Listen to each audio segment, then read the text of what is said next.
Marami tayong dapat magpasalamat sa Diyos. Amen. No? Time to harvest. Again, no, it is not an accident that you're here. Amen. Everything is planned by God. Amen. Marami tayong mga, we are encountering every day yung mga testing sa buhay. But those testings will be a stepping stone for us to be stronger. Amen. Huwag kayo, lagi yung tatandaan, no? God allows those testing. Not temptation, not temptation. Testing for us to grow. Hindi mo maintindihan na ikaw lumalago kapag di ka nai-stretch. Pag nai-stretch ka, lumalawak yung pagsensya mo, lumalawak yung pagkaunawa mo. Gagaya ng rubber. Kapag yung rubber, hindi mo siya ini-stretch, hanggang doon na siya, ang kanyang strength. Subukan mong hatakin yon. May tension, may friction. Pero pag nahatak mo siya, hanggang doon pala ang kaya kong pagtiisan, hanggang doon pala kaya kong tiyagain. Pero, sino makikinabang nun? Yeah, definitely. Lahat ng nangyayari sa ating buhay, tandaan niyo po, no? Kapag ito po yung testing, it is for our benefit. Amen. Amen. Lagi po yun. Tatandaan niyo po, no? Huwag mo sisihin yung sapatos pag sumasakit yung paa mo. Wow! Yun ang size ng sapatos eh. Ibig sabihin, nag-i-expand ka. Lumalaki yung paa mo. Ibig sabihin, Lord, give me a new shoes. Sa muna, siyempre, no? Bago yung sapatos eh. Lusot. Diba? Ngayong umaga na is ko mag-share dito, no? Last week, we discussed about paano ba makultivate yung land o yung soil natin, no? Yung parched ground, yung tiyatag na dry land, yung tiyatag na mountainous. Lahat tayo dumadaan doon sa pagkatuyo. Again, no? Ang gagawin lamang, ang pagiging tuyo naman ay intentional nung nag-aalaga. Pwede na maalagaan yung lupa, pwede naman diligan, no? Marami naman paraan para magkaroon ng tubig yung lupa. Meron diyang irrigation, no? But the point of the matter is this. Yung pagka-dry natin, it is our intention. It is not the plan of God, but it is our plan. But God has a promise to us na kailangan mo lamang gawin to, mga bagay ito, for us to regain our strength so that, again, the soil or the ground will be more productive the next time you plant. Hindi naman yung unang tanim malago agad eh. Yung mga susunod na pag-aaralan mo na siya, lumalago na siya. No? Ngayon, it's time to harvest. Marami na tayo, tandaan niyo po ito, marami na kayo tinanim. Siguro it's time for you to harvest your crop. Ito pinakamaganda. Kung nagtanim ka ng tama, aanin mo yun. Lagi kang aani. Wala magsasaka na naghagis ng kanyang binhin na hindi siya aani. Walang ganun magsasaka. Lahat ng magsasaka, pag naghasik ng binhi, aani siya. Kung ito man ay kakaunti, kung marami, aani pa rin siya. But the point of the matter is this, it's up to your care. Nasa sa iyo yung pag-aalaga, no?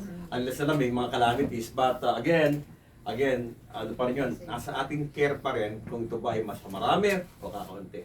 Ito po yung ating pag-usapan mula sa aklat po na Mateo 9, talatang 35 hanggang 38. Ito po kakasabi dito. No? Sabi yan, if you have your Bible, I'm reading from the NIV, New International Version. Sino, pwede ko, siya? Lapit mo ng Bible. Pero pa tayo Bible dito. Ito na tayo. Meron yan. Sige. Salamat, Ate Joy. Ang sabi dito sa Matthew chapter 9, Jesus went through all the towns and villages, preaching in their synagogues, preaching the good news. Magkaiba ba yung teaching sa preaching? Magkaiba na? Kayo talaga yan, no? Kasi kung isa yan, dapat di na ginamit yung isang word yan. No? Okay, so sabi yan, teaching, or, pero sabi yan, teaching in the synagogue, preaching the good news of the kingdom and healing every disease and sickness.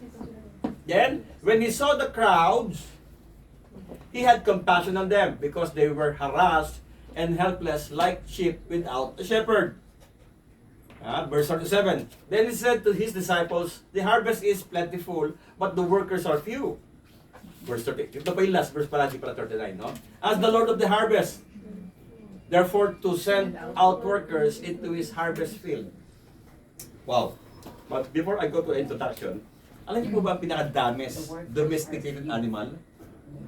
Sheep. Dames yan. Sorry sa term na, pinaka-inutil. Pero, pinaka-loyal. Inutil siya, pero pinaka-loyal na hayop. Domesticated. Bakit?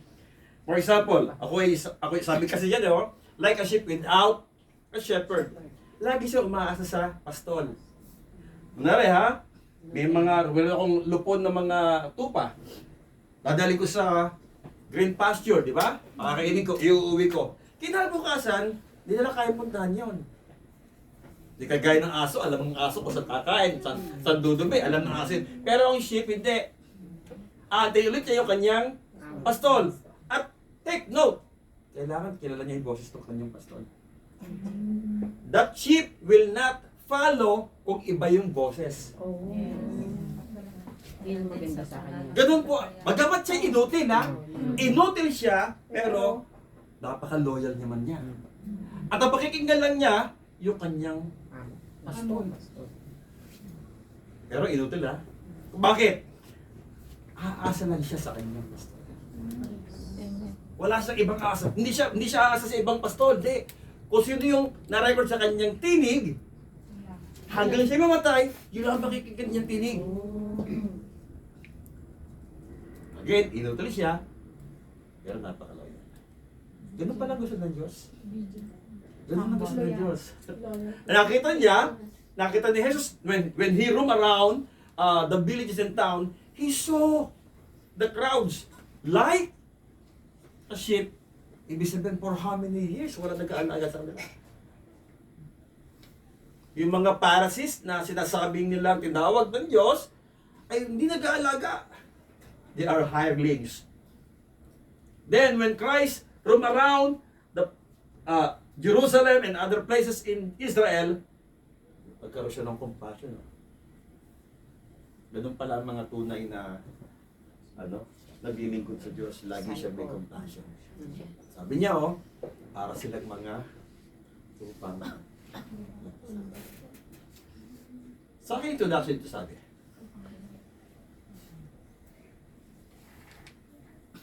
What are the signs that the harvest time is coming? I don't know if he is referring to a physical field or not. But I believe he is referring first on the physical field. Yes, sabi niya, the harvest is plentiful, but the workers are few. Probably, wala naman tayo na nangyari yan. So assuming, kasi ang Israel naman ay talagang maraming field. No? So nakita niya siguro, madami ng hinog, pero wala pa mag-aani. So nakita niya, yung mga tao, they are right. Why? Nung siya dumalo sa mga villages, sabi niya, and he felt compassion, siguro nung makita niyo, they are longing for somebody that will take care of them. So, ibig sabihin, ay, handa na sila, nakagaan. Kaya sabi niya, they are like sheep without shepherd. And Christ is the perfect shepherd. Tayo, marami tayo mga, let's say, marami tayong hinahangaan ng mga, ang gagaling ng preacher namin. Marami tayong hinahangaan. Ang galing ni Pastor Alvin, magturo, Diba? Ang galing ni Pastor Billy mo, magturo. Diba? Yes. They are pastors. They are under shepherd, but we have the sheep shepherd. Ang tao kasi may kahinaan eh. Lahat, kaya sabihin mo, pastor pa yan, may kahinaan yan. Pero si Kristo walang kahinaan. May mga boses tayo, but always listen to the voice of the chief shepherd. And that is Jesus Christ. So sabi niya rito, sa Asian countries, harvesting palay ay happen, it could be 2 or 3 times a year. Depende sa lugar. At I think sa Baguio ba ay 3 times? 3 times? More than. Twice lang. Sa iba kasing lugar, Pangasinan, 3 times I think. Sa Isabela, 3 times. 3 times, no? Ipapahinga lang. Ibig sabihin, 4 months. So 12 years. 1 year, no? So they will wait for at least 3 to 4 months, then harvest comes. When Christ says in verse 37, the harvest is plentiful, I'm not sure, but probably when he saw the crowds, he also probably saw a field. Hindi naman sila nagpapalay nun eh. Wala naman silang palay, trigo. Trigo naman sa Israel eh. Meron silang mga barley, meron silang wheat. Yun naman ang kanilang product eh. Ang pinaka-product nila ay vine. No? Pero meron silang barley, meron silang mga wheat. So, alam nila, so yung mga magsasaka, alam nila yun. Have you seen a harvester ng durian? No. I saw sa mga field, sa mga video. Ang taas pala ng bundok, ang taas pala ng mga puno ng durian. At ang mga kasaro ng durian expert. Hindi tela. Sako na Pastor, alam mo yung sako ng kopras doon, nung matagal na kulay brown, na makakapal? Yung mga ginagamit nila. Ihahagis nung nasa puno, sa baba, ang hataas pa yun. Kasaluhin niya yun. Paano po yun? Hindi marami sa ngayon Oh yeah, pero doon sila, Parang tela kasi yung sa. yung sako yun, hindi, abaka. Yung durian. Makapal. Di ba? At no. Palagay nyo kayang yung nag-aani ng, yung nag-harvest ng wheat o barley, dalhin mo kaya sa nag-aani ng pagpalit natin, magagawa kaya yun? Baka yung mag-aani ng palay o kaya nung mga wheat o barley, dalhin mo sa nag-aani ng durian. Pagbalik nung butas-butas mo ka Kasi binabato. tapos pasabi niya mukha, no? Oo, kaya nga, no? So, hindi po, so alam ni Kristo, nung sinabi niya, oh, the harvest is plentiful, but the workers are few. Okay, sinabi pa niya, oh, para silang mga tupang walang mga tapostol. Okay? So, we will be discussing here, ano yung connection ng mga bagay na yun. Sabi niyan, the harvest is plentiful. Why Jesus assume that the harvest is plentiful? Bakit yun na-assume? Na malapit na yung harvest. Sabi niya, the harvest is plentiful. On the first place, ang nakita niya, mga tao. Pero, I believe, doon sa kanyang pinuntahan mga lugar, he saw a field. Okay, sabi yan, is he really talking to a literal crops? Metaphorically. Metaphorically, probably, pwede rin niya nakakita yung field, then in-apply niya Sa kata. sa tao. Sabi niya, crops ready for harvest, or he saw something beyond that. Yes. Kasi ang assumption dyan is, when he roam around the villages and towns, sabi niya, he felt compassion because he saw the crowds. They are like sheep without. Grabe yung kanyang compassion kasi. No? Yung kanyang compassion. Sabi niya, wala nag-aalaga sa kanila. Kaya nga yung ating pamagat, it's time to harvest eh. Ano ba sabi dyan, no? Looking back, chapters 5 and 7, Jesus taught the people about the kingdom of heaven. Yun ang pinakamahabang chapters, pinakamahabang unit. 3 chapters, imagine. Chapter 5 ng Matthew, chapter 6, and chapter 7. Lahat ng yung mga chapters na yan ay about His instruction. Dalawa na yan. Meron siyang teaching dyan, meron siyang preaching. So, ibig sabihin, yung chapters 5, 6, 7 ay unit ng teachings ni Christ. Kaya, sabi, right after his series of teaching, he began healing all manners of sickness and diseases. He began. Bakit daw na yung preaching bago yung healing? O, spell healing. Healing, galing. Spell. Hindi ba H-I-L-I-N-G? Healing. Healing pala yun. Healing. Healing. Kasi akala ko para sa spelling nung healing tsaka healing. Marami kasi healing ng mga healing, no? Sabi yan. So, prior to miracles, yes, may chapter 5, 6, 7. Tignan natin para ating maintindihan ito. What is the connection of the multiple miracles and the harvest time? Ano pa mga tanong? What are the sequence of events happened before Jesus declares verse 37? That gives signs for the coming harvest. Ano yung mga connection? Ano ba yung, mamaya mag-google kayo, from shepherding to farming. What's the connection from shepherding to farming? May connection ba yun? From shepherding to farming? Yes. Sabi niya kasi nung sa verse, sa verse 35, after 36, sabi niya, they are like sheep without shepherd. Tapos mamaya-maya, sabi niya, pray for the Lord of the harvest. Oh, the harvest is plentiful, but the workers are few. Pray for the Lord of the harvest that He will send workers. From shepherding to farming. Is there any connection? Let's look. Tignan nyo ha. Ano yung mga sequence o events prior sa sinabi niyang the harvest is plentiful. So ready na pala yung harvest. Pero ano sabi niya sa susunod? Pero walang mag-harvest. Ako po ay, when I was in Pampanga, natawa ako sa isang preacher eh. Okay ako ng isang service doon. Kasi mag-aaral kasi ako sa Bible School sa Pampanga. Sabi ng preacher, ang ginamit niya yung maraming mag-aani. Eh kasi mga Pampanggenyo, hindi naman ganun salita nila eh. Maraming, nagulat ako, sabi niya, maraming hahanihin. So balat kakaunti maghahani. Hindi kasi yung walang eggs nagkakaroon. Yung naman meron, aalisin. Ganun sila, no? Kapampangan yata si Ate Wendy.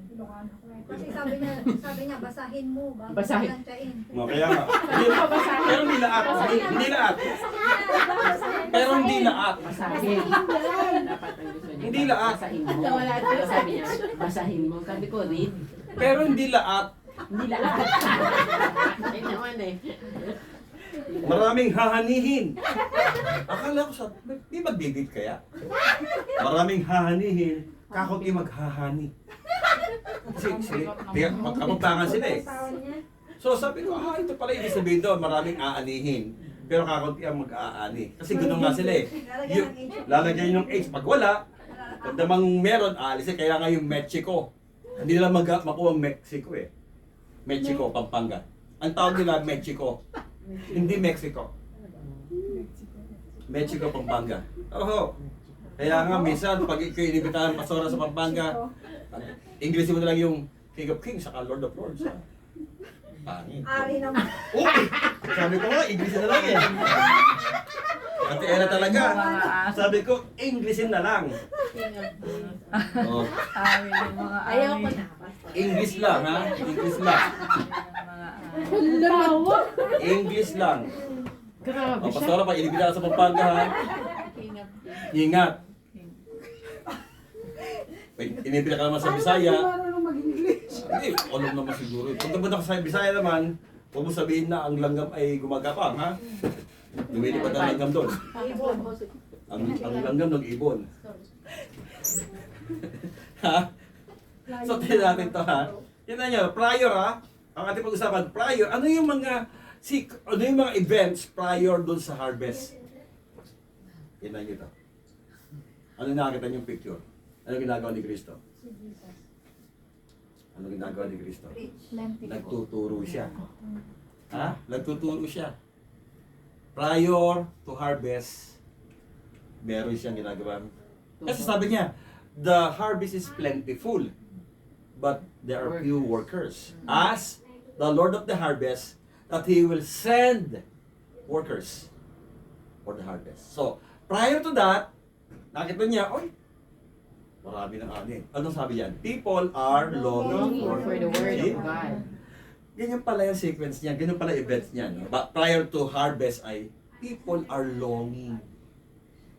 Nung makita niya, di ba, he went to the villages. Oh, kasi nag-aantay na sila ng Yes, that's the point of the matter. Kaya longing na sila. Sila ay naglolong na. Kanino kaya narinig nung ano? Kaya meron tayo isang example. Di ba, karamihan na binanggit sa Biblia, particularly sa New Testament, in the Gospel account, yung mga miracles ni Christ, yung mga sinabi niyang, great is your faith, are they Israelites or not? No. No. No. No. Hindi talaga. Yes. Lahat ng sinabi niya, great is your faith, hindi mga Israelita. Sila yung mga Gentiles. Yung centurion, Romans yun. Samaritan. Yung Samaritan, yung babaeng sabi niya, kahit po mumo, kinakain ng aso. Hindi siya isang Israelita, isa siya tiga Sidon. Sila yung mga may great faith. Yeah. Can you imagine that? Hindi niya sinabihan ng great is your faith yung mga Israelites, pero ang mga sinasabihin niya ay yung mga Gentiles. These people, kasi po ang Israel na po doon, Orsen is cosmopolitan, mix na. Mix na mga tao doon. And sad to say, yung mga Israelites, they don't listen. Kaya pansinin niyo ha, pansinin niyo po. Kung din yung Bible niya, from Matthew chapter 1 hanggang 12, nasaan siya? Jewish ministry yun, Kristo. Yeah. Pero they don't listen. Jewish. They don't listen. Kasi magaling sila. Pagdating ng chapter 13, grabe! Teacher. Pagdating ng chapter 13, nagturo siya ng parables. Para kanino yun? For the disciples. And not only that, hindi maintindihan ng mga Pharisees, mga Pharisees. So he spent time doon sa mga Israelites for how many? Ano to, ilang sessions siya, no? Kasi from chapter 1 to chapter 12, ito Jewish yan eh. Kagaya ng chapter, kagaya ng chapter 5, nagturo siya about blessed is the man who is thirsty for the kingdom of God is at hand. Ganon siya. Blessed are those who are thirsty for they will be filled. Blessed are those who mournful, ganun sila, no? So, pinapakita ron that this is intended for the Jews, but they rejected. So, ang nakikita niya, the Gentiles are ready for harvest. Chapter 13 po, he began teaching in parables. And many people understand. Not Jewish, yung mga taga-Capernaum, yung mga taga-lugar. Ito yung mix na po ito. So, the first event before he says the harvest is coming, people, from chapter 5 to 7, people are longing for the word. Naalala ko tuloy, nung tayo po yung mga baguhang Kristiyano, nung naborn again ako, siguro iba di pa pinanganak, June 14, after po ng pasukan. June 16, sorry. Pasukan kasi lagi 14 natin. June 16, 19, sorry 83. Sa taon pa lang. Nanganak na ako. Pumasok ako sa school, ako may college na doon. Wala ko kasing professor pag ganun mga date, wala pang professor eh. Kasi ka-enrollment lang ng 14, pasok ako ng 15, wala pang professor, wala kaming ginagawa. Ano lang, black section kami. June 16, pumasok ulit ako. Talo lang kami mga kaklase. Isang kaklase ko ang nag-preach sa unahan. Wala kaming teacher eh. So, hindi ko pinapansin. But when I heard the name Jesus, naupo ko sa unahan. After sinabi niyang, if you want to receive, I want to accept Christ, umiyak ako. And that very day, my life was changed. Ito matindi. Ako lang yung never naging, sa pamilya po namin, ako po yung bunso. 5 kaming magkakapatid. Ako yung bunso, ako yung lahat utusan. So sabi ko, Lord, gusto ko po matuto ng salita mo. Habang sila nanonood ng TV sa baba, nasa taas lang ako, nagbabasa ng Biblia. Merong isang gabi, nagkaroon ng brownout. Sabi ko, Lord, I want to read your word. Maya-maya nagkailod. Yung longing ko sa word, ang dami kong dahilan. Kasi doon, naka-orolyo pa ako umatin eh. Sabi ko sa nanay ko, nanay, may birthday po, kaklase ko. Linggo eh. Kasi kailangan kong paalam, hindi na alam mo born again ako eh. Meron pong birthday. Nakaalis ko ng alauna, darating ako ng Arroyo, mga abad na alas 12:30, service na yun ng JIL. JIL po ako ng born again. Uwi ako ng gabi, kamusta yung birthday? Awas po naman, sinungaling ako eh. Kasi hindi na alam eh. Ay sabi ko, ano kaya dahilan ko next week naman? May namatay po. Wala po nga patay na. May namatay po, alis po ako. Atut ako. Naubos to akong dahilan. At sa naintindihan lang, born again ako. Sabi ko, ano? Born again ka na? Sorry sa term ha? Sisirakan na ulit. Ang ginawa ko po, nung ganun po, one Sunday, kumpleto kami, nanonood sila ng TV. Kaya tayo yung TV. I praise the Lord. To them. Di ako pinansin. Yes. Sinabi sila sa akin. Kasi ako bunso eh. Hindi sila makikinig, bunso ko eh. So what I did is, I pray. Hindi lamang 10 years ko sila pinabibigay. Hindi lang. Hindi lang 10 years siya. Kadahalan tayo, buwan pa lang binibilang natin sa pinagpipray natin. Yung kapatid Sinuko ko, ka niya. one time, kapatid ko, sumakit ang tiyan niya. May kaibigan mo kasama. Pinag-pray namin ang kaibigan ko. Instant. Para nagdahilan. Nawala yung sakit ng tiyan. Kinaisilin ko na isama ko sa service araw yun. Pumatin siya. Ha? At ngayon, nasa Mayay po sila. Yung panganay kong kapatid, nabo na din din. Amen. Nagbabago sabi nga sila eh. So, there's a longing when you say that, ba't ko nalaman na malapit na mag-harvest? Kagaya ni sabi ni Heso Cristo, oy, nakita niyo yung field, white na eh. So, sign yun na malapit na mag-harvest. Mm. When you see that people are longing for the word, Yung one of the signs yung mga that signs. harvest time is coming. So, yan po. They are longing for the word. Talagang hindi sila pwedeng di aatin sa Sunday. Bakit? May word of God. That is harvest. Harvest na yung 10 years of prayer. Oo, hindi lang, Ate Ella, hindi lang 10 years. I cry to the Lord. Tapos doon ko pala sa nanay ko, nanay, ako'y mag-aasabay sa school. Ha? Kulang na tayo. Oo, sabi ko sa kanya eh, nanay, lahat po ng inutos sunod ko. Lahat ng inutos sila, isunod ko eh. Ako tigigib ng tubig, ako lahat. Ako tigalaba ng aming mga damit. Ako naglalaba. Lahat, kapatid ko, apat yan. Di pati ako, kasi nanay ko, ako tigalaba ng damit nila. Lalo sila, may trabaho sila. Ako naman eh, walang pasok ng Sabado Linggo. Ako ay college. Ako naglalaba, maghapon yun. So sabi ko, anay, lahat po ng inutos sinunod ko. Tapos to kami nagpunta sa probinsya, kasi nagsunugan kami ng bahay sa Maynila. So we stay in my high Laguna, sa aming bayan. Lahat, ako yung nagbabantay ng aming lupa, ng aming palayan, ako yung nagpapaani. Sabi ko, dumatay na yung oras, sabi ko, nanay, ako po yung mag-aaral. Bakit? Eh, alam ko po, alam niyo na, born again ako. Alam na. Siya pa yung bumili ng barong ko. Oo, para, kasi sabi ko, nanay, mag-preach po ako. Oh, eh sige, bilhin na ang barong. After, nagpatahi siya ng barong. Yung nga lang, yung tela ko, hindi siya yung pambarong talaga kasi di ba niya alam eh. Ang tela ko, kukur, ang pangalan kukur. Di ba merong, ano yung pangalan ng mga tela? Satin, Gina, Ako yung manifest. Linen. hindi, kukur dahil. Ay, no. Kukur. Kasi yung kortina namin, kaya pala kukur, yung kortina namin at yung barong ko magkaparehas. Sabi ko, isang galing po yung barong ko. Kaputol yan. Pero di ba bulaklakin? Hindi. Plain din siya na dirty white. Maganda eh. Sabi ko, gusto ko magkaroon ng barong. Ah sige, pagkapagawa na. Paglapit ko sa korte namin, kaparehas. That's my first time to preach sa church. Kukur. Bago pong kailan yun eh. Kukur din namin. Hindi, isip ko. Kala ko yung manifest ba? Hindi. Satin. Hindi. Kukur. Kukor nga eh. Kukur din namin. So, longing for the word of God. People are longing. They are longing for the word. Gusto nila makarinig ng word of God.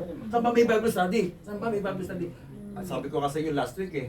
Noong po nasa Laguna pa, nung sa aming pong bayan sa Mayhay. Kasi po yung aming bayan, kung saan pumasok po lalabas, magkakilala po kami ng yung mga tao magkakilala. Kilala namin ang mga dayo. Yes. Kilala namin. Yeah. Kaya delikado kami masugod ng NPA eh. Wala kami lalabasan. Kung saan pumasok, lalabas. Oo, bakit kami? Kasi kami po'y payan ng bundok, ng Banahaw. So, pag kami nakikita ng mga kabataan, nagiging prayer meeting araw-araw. Nagiging overnight. Iyakan kami na iyakan. Kumanta namin na isang kanta, iyakan na kami. Because we are longing. Anong dahil? Iyak na. See? Parang ano. Gusto ko po tingnan niyo yung event na yan. They are longing for the word of God. Kaya nga may chapters 5 to 7 eh. Puro teaching yan ni Christ. Then ikalawa, ano nangyari? But before that, may explanation dyan sabi. Notice in verse 36, Jesus says, like sheep without shepherd, from shepherding to farming. Ano yung connection ng metaphor siya? It is a metaphor. Ano pagkakatulad ng dalawa? Shepherding is taking care. Farming is also Taking care. definitely. Okay? Kaya sabi niya, oh, they are like sheep without shepherd. Yung mayaman sinabi niya, oh, the harvest is plentiful. So, he is referring not to a physical crop, but rather human. They will harvest human. Naalala ko rin sinabi ng Diyos kay, ni Jesus kay Peter. Peter, I will make you fishers of men. Akala ko, ang huhuli niya, mga tao talaga sa dagat eh. Metaphor. See? Sabi niya, it seems irrelevant, but this metaphor is the culmination of the entire plan of God to human race. He wanted that this human being ay masa sa kanya. But the point of the matter is this, they will choose. Kaya napakahalaga po ng pagpili natin. Hindi ka pakikialaman ng Diyos. Pero yung pagpili mong piliin siya, napakahalaga sa harapan ng Diyos. Nais niya, tandaan niyo po, hell is not for human. But because of their rebellious heart, they become part of hell. Nagiging part ng hell ang tao.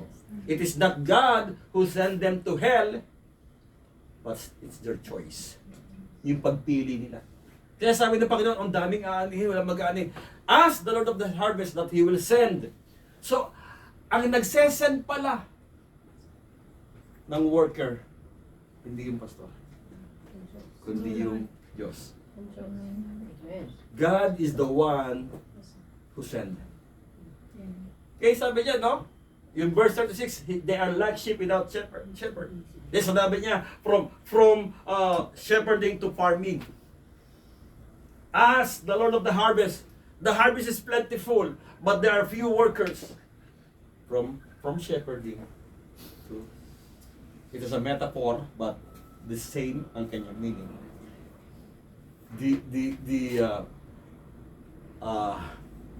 There some, alam mo nga, nalulungkot po ako sa ngayon, no? There are lost art in pastoring God. There are lost art. Why? Many pastors today are just managing. Yes, very true. Entertainment. Very few are really shepherding. Yes.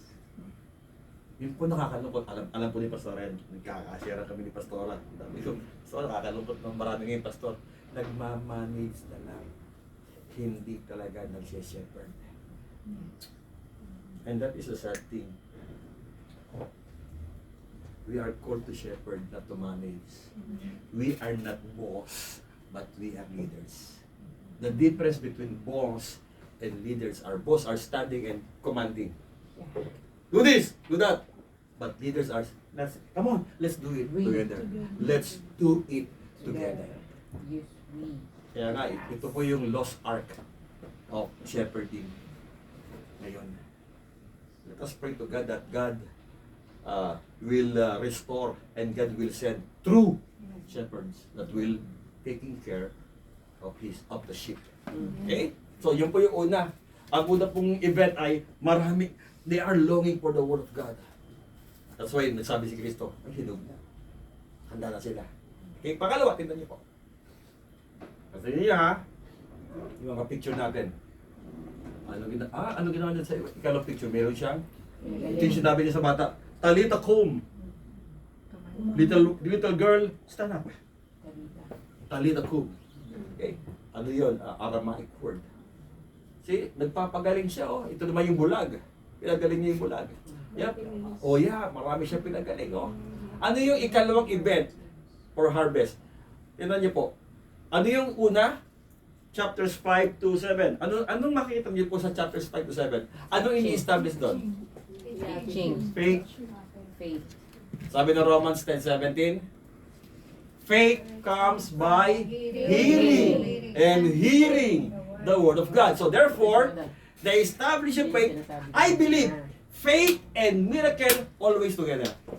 Hindi pwede mag-stand ang miracle without faith. Kapag may miracle without faith, fake yun. Yes. Miracle without true faith is fake. Why? Because faith comes only when you hear the Word of God. Amen. Ang Word of God nag-i-establish ng faith mo. Kaya nga, meron chapters 5 to 7, the people were established. Nagturo siya, wala po ng miracle. Nagturo siya mula chapter 5 to 7, na puro mga teaching, the Word of God, na-establish yung faith ng mga tao. Chapter 8, basahin mo. Simula na. Pagbaba niya ng bundok, pinagaling niya, may leprosy. Tapos pinagaling niya yung centurion, ang katulong ng centurion. Tapos pumunta siya sa bahay ni Pedro, pinagaling ni Pedro yung biyanan niya. kay Pedro. So after their faith were established, miracle comes. Tingnan niyo po, yung number 2. Miracles are evident every time the word of God is preached. Again, faith and miracle always together. Faith mo yan. Faith can stand alone. But miracle without faith cannot stand. Because it's fake. Hindi totoo yung himala kung walang pananampalatayang totoo. Yes. Mangyayari lamang yung himala kapag may tunay na pananampalataya. Kaya totoo yung pelikula. Walang himala kung walang Word of God. Pero pag present ang Word of God, May himala. again, Romans 10:17, faith comes by hearing and understanding. Mahalaga po yung understanding. The second word there is understanding. Faith comes by hearing and understanding the Word of God. Okay? So number 2, chapter 8. Basahin niyo po yung chapter 8. Ang grabe yan. Tingnan po natin ha, yung chapter 8. Katakot-takot na himalayan. Meron yun. Saan ka na? Oh, una niyang ginawa, chapter 8, yung man with leprosy, pagkababagi ng bundok after he preached and teach in Mount of Beatitudes, Pastora, di ba? After that, he went down to the mountain. Ang sumulong sa kanya, may leprosy. He healed that man. Ikalawa niyang ginawa, the faith of the centurion. Pinagaling niya yung katulong ng centurion. Pangatlo niyang ginawa, ano pa? Yung biyanan ni Pedro, pinagaling. May lagdat, pinagaling. Ano nangyari? Nakarinig ba? Nakarinig ba ng word of God yung centurion? Probably. Why? Sa Israel mo kasi, they were captives by the Roman Empire. Pag nag-iipon-ipon sila, lagi may bantay, hindi pwedeng wala. Bakit? Baka mag-rebelde sila eh. So habang sila nagbabantay, nagtuturo si Jesus, hindi sila nakakarinig ng word of God. Kaya nga, pasinin nyo, mas mabuti pa yung mga Gentiles na nabuo yung faith kaysa mga Israelites. Makikinig. Kasi yung pride. Yes! Ayaw na tanggapin si Jesus kasi why? Yan ba, Messiah? Anak lang ng carpentero yan. Kilala nila si Jose. Kilala nila si Jose. Kilala niya si Mary. Oh, kapit bayan ang namin yan. Gumagawa ng mga silya, gumagawa ng mesa. Tapos sasabihin mo, anak ng Diyos. Oh, Messiah. Baka may sayad. So, Kasi mga kapatid. yeah. Ang tawag na kanya, yung kapatid namin, lunatic. So they don't believe Christ is the Messiah until now. So these Gentiles, wow, are ready to receive the word. Okay? So ang evident po na malapit ang harvest, wow. After the faith was established, miracles are coming. Tandaan niyo po, laging una muna yung faith bago miracle. Kapag nauna po yung miracle bago faith, fake. Okay? Pangatlo, titingnan yung paliwanag. Sabi dyan, look, after Jesus gave series of teaching in verses chapter 7, 5 to 7, faith was established in the hearts of his listeners. That is why miracles happen to them. Yes. No faith, no healing. Baka healing lang yon. Healing. Nahirapan silang humiling at humiling. No? Why? Mahirapan humiling kung walang faith. But if you have faith, miracles is just in the corner. Just in the corner. Miracles is always available. Miracles is always available when our heart is filled with true faith from Christ. Amen? Pangatlo. Tignan niyo po ha. Ayan. Wow. Oh, nagsisimula siyang tumawag oh. Oh, si Pedro oh, lumakad sa tubig. Kinuha ni Jesus. So he began teaching them. Pero, tignan niyo po. Tignan yung pangatlo. If others standing, God's calling. Tignan po yung chapter 9, verses 9 to 10. They are responding. Tignan. At ipasahin po yung 9 ha. Verses, Jesus went. pakibasa nga po. 9 verse Chapter 1. 9, verses 9 to 10. 9 to 10. Opo. As Jesus went on from there, he saw a man named Matthew sitting at the tax collector's booth. Follow me, he told him, and Matthew got up and followed him. Did Matthew ask, para saan po? No, just said, you follow him. Do you think? Tumayo agad. Hindi kayo nakakarinig si Matthew ng Word of God? Definitely. So, he got up, no question, and he followed Christ. Because people are responding.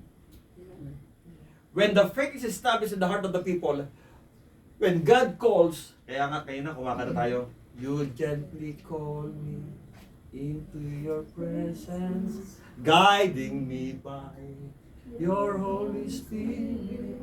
Teach me, dear Lord. Grabe, no? Siya ang tumatawag. Siya ang nagpiprepare ng heart. Siya ang naglalagay ng faith. Siya ang tumatawag. Lahat gawa ng Diyos. Hindi ikaw initiate. I'm captured by your holy calling. Set me apart. I know you're drawing me to yourself. Grabe, no? Kapag talagang intindi mo yung sinasabi ng mensahe ng kanta, no? The only thing that you can do is to bow down and cry. People are responding to God's call. Imagine, nagre-response na sila. Sabi niya kay Peter, tsaka kila John, John, Peter, follow me, I will make a peace of... Para sa... wala ka nang magkatrabaho sa amin. They left their boat, they left their nets, and follow Christ. They respond to God's calling.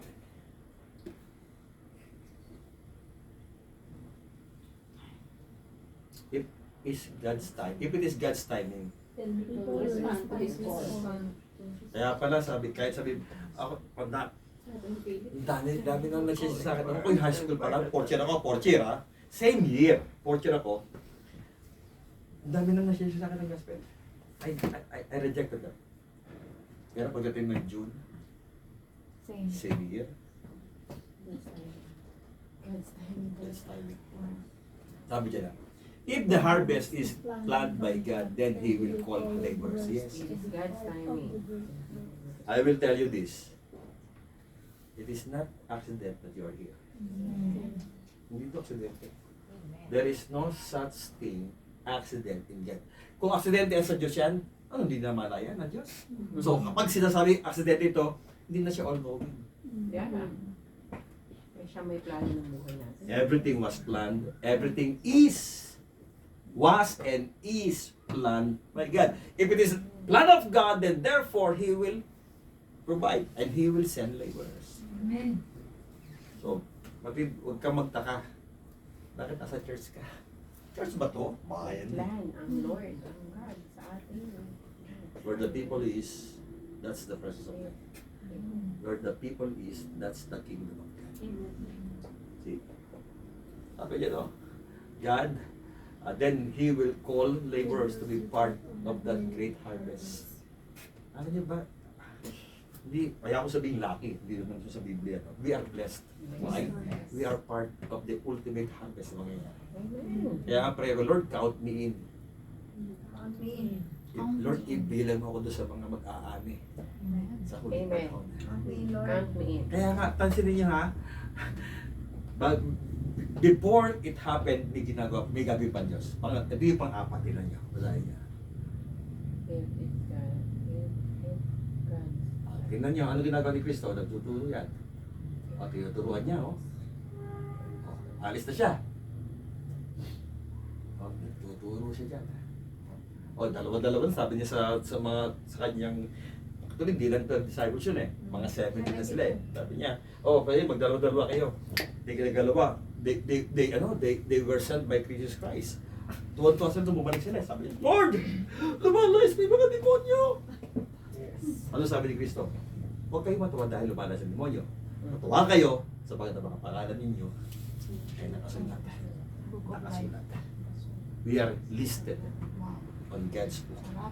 If your name is not there, Matthew 7, I know you.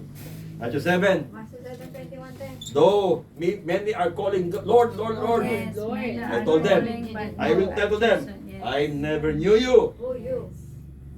Who you, no? Babi. Millennial. Yes. Who you? You.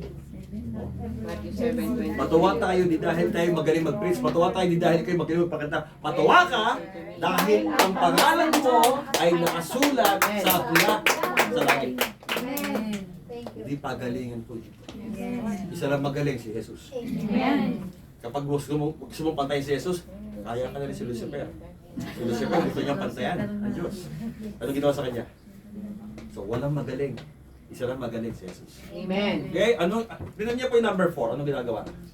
So, So, naalala niyo po si Pedro at si Juan when they are in the temple, going to the temple. Anong mga kasalubong nila? Somebody and naghihingi ng Beautiful. naghihingi ng limos. Ano sabi ni Pedro? Silver and gold have I none. But in the name of Jesus, stand up, take up your pallet, and walk. Kaya natutunan niya. Jesus. Sa John chapter 5, yun na yun ang salita. Yun na yun. Sa Bethesda, sabi niya sa pilay, gusto mong gumanayin? Eh, wala po kasi magdala sa akin dun eh. Sa swimming pool. Bakit? Yung bulag, nakakalakad hindi, nakakalakad yon. Pero bulag siya. Kapag narinig niya na nagkakagulit tao, "Uy, bumabay ang anghel!" Kasi every year bumabay ang anghel, ginakalaw ko yung tubig at lahat ng makakalusong sa tubig ay gagaling. Eh yung bulag, hindi niya nakikita, pero rinig niya. Tatakbo siya. Yung bingi, hindi niya rinig, pero kita naman niya. Di pa rin siya. Nakita, ay yung pilay, kita niya, rinig niya, hindi siya makalakad. Diba? Totoo, sabi niya, ay wala po kasi magdala sa akin yun eh. Tumayo ka, kunin mo yung higaan, at tumarag niya, same words! Na binanggit ni Peter at kakanilya sa chapter 3 ng Acts. Greater pa nga. Lahat ng Tignan nyo ha, ano nangyayari? Kasama po ito sa harvest. Workers are slain for harvest. Wow. Have you heard? Nagpalista ka bilang sundalo, bukas sasabihin na ka na. Meron? Training. Oh, may training. Salamat sa mga graduate. Yeah. Isang taon din kayo. Nakaupo, nag-memorize ng verse, gumagawa ng devotion, gaya ng notebook, gusto mamasyal, attend mo na ng discipleship training. Why? Because God is preparing you. Amen. Why? Because you are part of the team na mag-harvest. Next na kayo. Wag po kayo. So, Next na kayo. lagi kami. Di ba makaling mga pasyan? May preparation po. Lahat po ng mga nakipaglaban ng matino dumaan sa training. Amen. Walang sundalo na nagpalista kinabukasan sa Mindanao na. Hindi niya alam kung paano maglagay ng bala. Baka kapag naglalagay ng bala, sasabihin ng kalaban mo, ano ginagawa mo? Naglalagay ng bala eh. Hindi mo alam? Turuan kita. Baka makalabig na sa pamatigok. Eh, bakit? Tuturuan pa anong kalaban eh. Oh, itutok mo sa akin. Hindi marunong eh. Hindi dumaan sa training. May training tayo. Diba? Congratulations po sa January 2031. Hapon. Mamaya may picture. Mamaya mayroon tayong pictorial. Nagpabili na po ako ng mga medal. Wow. Don't worry. May medal. Sabi na cum laude. Ay, secret pala yung medal. Hindi ko sasabihin na may medal. Cum laude. Secret nga. Secret yun ha. Walang medal. Wala talaga niya itasago. See? O di una, people are longing for the word. Pangalawa, miracles are evident. Because the word of God was preached. So faith was established. Pangatlo, they are responding to God's call. Ito pang-apat. When they responded, pansinin niyo po ha, gusto ko po tinan niyo ito. Sa chapter 10 ng Matthew. Verses 1 and 2. May pagkakaiba niya sa dalawa yan, Pastora. Alam niyo yung Pastora yun eh. Verses 1 and 2, may pagkakaiba niya sa dalawa yan. Basahin niyo po. Disciples. Sabi dyan ha, babasahin ko. Jesus called his 12 disciples. Disciples. Ano ba disciple? Student. Student. So ano yung student? Pag sinabi student, may teacher sila? Yes. No. So they are under training. Yes. Kaya, and gave them authority to drive out evil spirits and to heal disease and sickness. So they undergone training. Kaya yun nga, pagsisend ng 2, training yun eh. Sinend niya yung 2, yung tagagalawa. They were trained by Jesus Christ. At ang teacher nila, mismo yung Diyos. Mismo si Christ ang teacher nila. They are under the feet, not of Gamaliel, but they are under the feet of the King of Kings, Rabboni. Ang tawag kasi kay Kristo ay Rabboni. Iba kasi yung Rabbi. Rabbi is teacher lang. Ang Rabboni is teacher of teachers. He is the master teacher. Yun ang Rabboni. Rabuni ka po. Hindi. Rabbi lang ako. Teacher lang ako, hindi ako Rabboni. Isa lang ang Rabboni. Isa lang ang Rabboni. Si Jesus Christ lang yun. Walang ibang umangkin doon. Walang ibang para sa sinabi, ako yung Rabboni rin. No. There is only one Rabboni in the Bible. It is Christ. Yung title na yun ay nire-refer lang kay Christ. No one can say that he is a Rabboni. He is just a Rabbi. Tayo, Rabbi lang tayo. Kayo, Rabbi din. Pastoral, Rabbi yan. At kayo mga magtatapos, at kayo mga magtitrain, kayo yung mga Rabbi. No? Workers are trained for harvest. Tingnan niyo po, sabi dyan, no? Examining these chapters, we find that Christ's teachings and miracles were part of disciples' preparation to the coming. Ano yun, namamatay. Okay lang yan. Mga pamay, mabubuhay mo dyan. Mga after, mga 1 hour. When you have faith, there's a miracle.